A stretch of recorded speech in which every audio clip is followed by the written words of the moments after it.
So at the end of the day, as it now becomes clear that that figure of 272, the halfway mark for the BJP, is not going to be breached, that we are now set for an NDA government, which incidentally will indeed be a coalition government, which will be dependent more on the crutches and the support which is being offered, at least as of now, by Chandrababu Naidu of the TDP and Nitish Kumar of the Janata Dal United.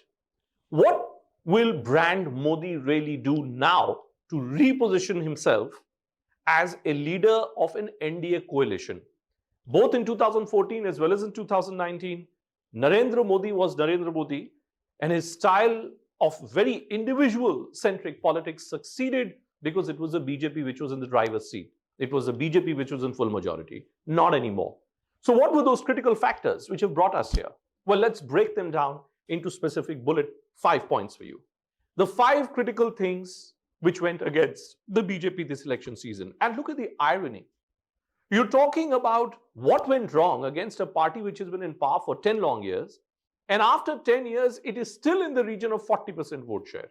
Whereas the Congress, which is positioning itself as a principal opposition party, is hovering at below 100, and still it's the Congress which is now setting the agenda.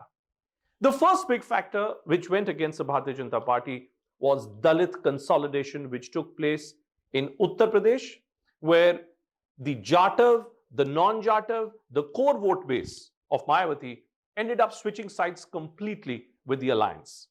If you cross over into Bihar, and if you look at the seats which have been won by Nitish Kumar or Chirag Paswan, you will find that even there, the Dalit dominated seats are not being pulled in by the BJP, but are being pulled in by the alliance partner there. It tells us a story that maybe this entire business of Ab Ki Baar 400 Par, and some of the odd comments which were made by some BJP leaders that when we come, we'll change the constitution. The fact that Mohan Bhagwat way back in 2015 had remarked in the middle of a Bihar assembly campaign that it was now time to revisit the entire reservation question. Maybe that, combined with this fact that Mayawati was really playing a very, very clever but open sideshow with the BJP, did not go down well. Seats in Purvanchal, seats in Western UP, seats like Nagina, where the BSP would win by margins of over a lakh of votes, today now moving away from the Bahujan Samaj Party, going towards the alliance candidates by bigger margins. The big factor number 2, politics of polarization not working in favor of the Bharatiya Janata Party in the crucial state of West Bengal. BJP's IT cell chief Amit Malviya over the last 10 years has run a massive campaign trying to push Mamata Banerjee into a corner, trying to position her as someone who was this Hindu hater. And for large parts, Mamata Banerjee was indeed boxed into a corner.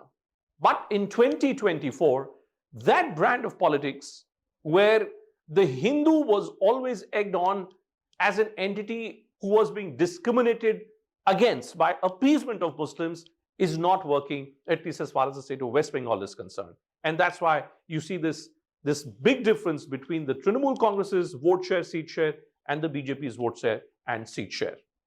Big factor number 3, anger of Jats. For the life of me, I can't understand why the Bharatiya Janata Party has not been able to put a finger around this question.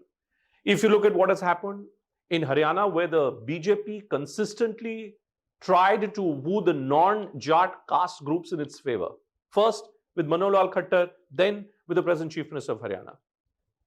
Is it that the BJP believes that whether it's in Western UP or in Haryana or parts of Rajasthan, can it continue to win without having the dominant community of this region, of this belt, if this was to be considered as one belt, not in its favor? It is this factor which I think has cost heavily to the BJP in northern parts of Rajasthan, in parts of Haryana, where it has ended up ceding space. Last time around in 2019, the BJP had 58% vote share in the state of Haryana. It had all the 10 Lok Sabha seats. There were so many states in 2019 where the BJP's vote share was touching 50%. Not this time around.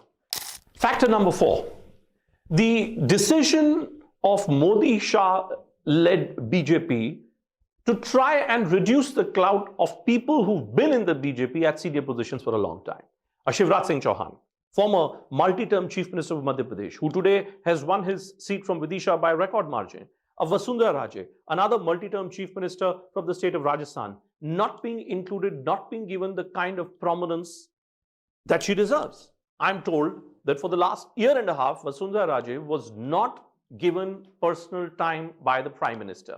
Has this not ended up alienating a big section of the BJP?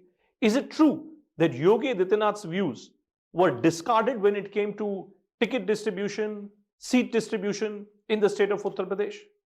And last but not the least, somewhere the BJP's ability of spinning narratives by cultivating a big section of the media, I think also now is subject to a law of diminishing returns. Many parties in the past have attempted to do that, but the best friend of a politician is a journalist or a media entity who can talk straight to that entity. If you're not going to be talking straight, then what will happen is you are never going to get the right feedback. Maybe there was this sense of hubris which got aggravated because of what the BJP was consistently listening to from friendly sections of the media. That's right, folks. Not too often will you find an election where someone wins with 300 seats literally as an alliance, but still despite that victory of 300 seats, the instability of some of those alliance partners leads you to be thinking of this victory more in terms of a loss rather than a straight win.